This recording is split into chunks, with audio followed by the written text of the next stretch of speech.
Let's go ahead and look at scaffolding.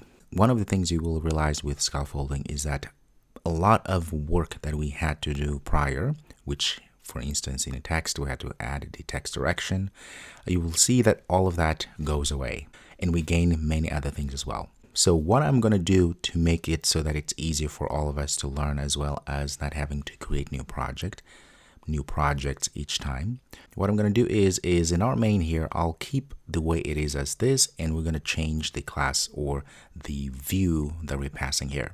Meaning at this point here, we notice that we put this home.dart in a different folder or package, UI. Go here, okay? So we're going to use home.dart or create many other UI views as needed. That way we have everything in one place. That may change in the future, but for now, this is what we're going to be doing. So back to our home file, I am going to create another class. So I'm going to say STL. I want a stateless widget.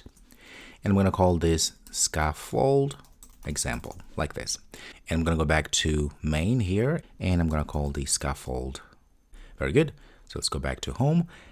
Notice we are returning a container here, but instead we're going to return a scaffold object, okay, like this. And with scaffold, you can see there's a lot of things we can and sometimes we have to pass. This is really good because, again, scaffold gives us a lot of other widgets, a lot of other properties that we can pass to get things done quicker. So in this case here, I'm going to go ahead and pass an app bar. I can go ahead and say app bar component I'm going to be passing, and inside of this component I can pass all sort of things. If I say A, notice we can pass actions, we can pass leading, we can pass shapes, elevation, all sort of things that we can pass. So the first thing I'm going to actually pass a title. So I'm going to say title, it takes in a text, and I'm going to say scaffold like this. And I can make it center if I want, say true. So if I want the title to be in the center.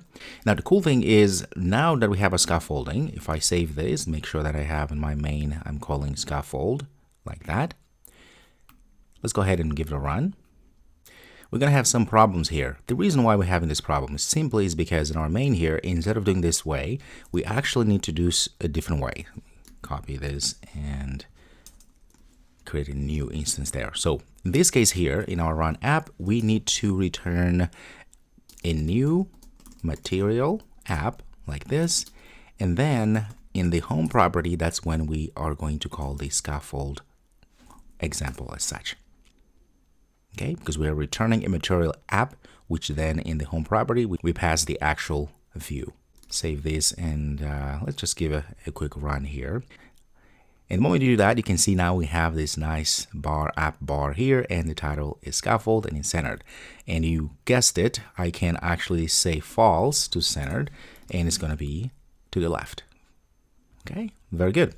So the scaffold here, we've been working on our app bar. There is another property, which is the body property. This body property allows us to set up the body of the entire application. So anything else that is around the screen.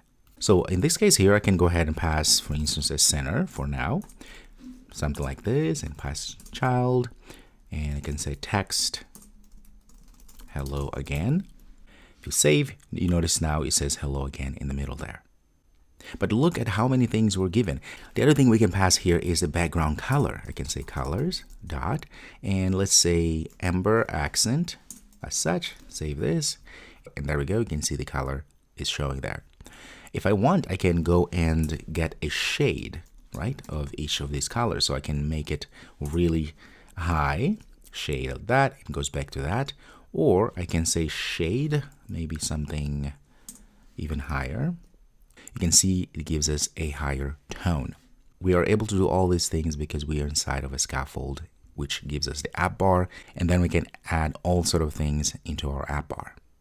Inside of our app bar, the other thing we can add to our app bar is we can add some sort of actions or buttons that we want to have users click and do sort of thing. That can easily be done by saying actions, and you can see right away actions here expects a list of widgets. We know this because we have these square brackets there, and it says here list of widgets. Okay, so that means if I hit enter there, then I can add all sort of things here. I could add text if I wanted to, but the cool thing about Flutter is that it gives us all of these tools, all of these widgets for free, meaning we don't have to do a lot of work to get them. Here's an example. I can actually invoke an icon button as such, and I can pass all sort of things. Look at this icon button here. I can go and give it size, I can give it padding, so it is a generic widget. Most importantly here, I can pass an actual icon that I want to show. So here I can pass the icon object, which wants me to actually pass the icons, and I can go and invoke any of these icons that come pre-populated for us. So let's give the email there. Okay, and on pressed, this allows us to say, okay, when the button is pressed, when this icon is pressed, what is it that we want to happen? In this case here, I'm going to pass an empty function that will just debug print something for us. Let's say email tapped. Save this. And while you can see, we have our icon email there. The cool thing is when you tap on this, you can see that there is this propagation of action that happens there. If I hold, very nice propagation and round shadow happening there. And because I've been clicking on that, I should see in our run that it says email tapped because it invoked the onPressed property, which we pass in a debug print. Okay, all of this was given us for free. I can put as many icons as I want. I can come down here because it's an array list. I can say again, icon button. Like this, give another icon. How about alarms?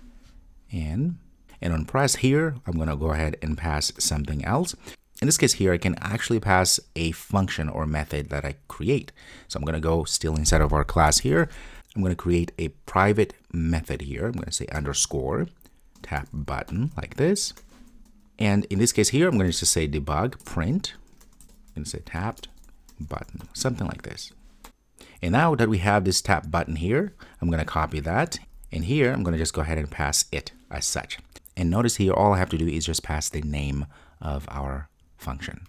Okay, I don't have to put the parentheses.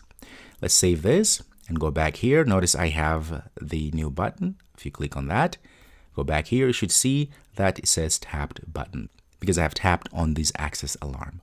Very good. You can see it's really easy to get things done using Scaffold. And Scaffold is what we're going to be using from now on. And you should always use it because as you see, it's easy to use and there are so many things we can do. It brings or gives us a lot of other tools that otherwise we'll have to work harder to have access to. You notice also to the left here, we have these icons that are showing. So whenever you create an icon button or use an icon, it gives us here to the left so that we know exactly what icons we're using. It's very handy. It's just a visual cue for us developers. Very good. So what I want you to do is to, again, play around this concept. So see if you can add other different icons, perhaps other widgets here. Remember, this, it just says that we can pass any widget we want. We can pass text. We can even pass other complex widgets that we create, customize, and so forth. That's another beauty of Flutter because it allows us to do all sort of things declaratively. Very good. I'll see you next.